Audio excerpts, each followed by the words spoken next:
স্বনামধন্য বিশিষ্ট ক্যান্সার গবেষক ডক্টর এস.এম. সরোয়ার সাহেবের চেম্বারে আপনাদের সবাইকে আমন্ত্রণ। আপনারা যারা জটিল রোগে ভুগতেছেন সবাইকে আমাদের চেম্বার ভিজিট করার জন্য আহ্বান জানাচ্ছি। স্বচক্ষে দেখে আপনারা চিকিৎসা নেবেন, শতভাগ ভালো হবেন ইনশাআল্লাহ। বিশ্বাসী বস্তু মেলে বিশ্বাসী মুক্তি ইনশাআল্লাহ। শত শত রোগী এখানে এসে ভালো হয়ে যায়।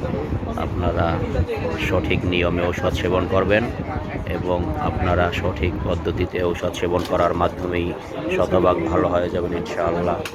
আপনারা আমাদের কাছে আসুন, তো আমাদের সেবা নিন। আমাদের সেবার মাধ্যমে আপনারা দ্রুত আরোগ্য লাভ করবেন ইনশাআল্লাহ। আপনাদেরকে সাধুবাদ জানাই এবং আমাদের এই চেম্বারের কিছু ভিডিও আপনাদেরকে দেখানোর জন্য আমি এই ভিডিও ধারণ করেছি। অবশ্যই আপনারা সুফল পাবেন। সবাইকে আন্তরিক অভিনন্দন। ভালো থাকবেন, শুভকামনা রইল। আসসালামু আলাইকুম ওয়া রাহমাতুল্লাহ।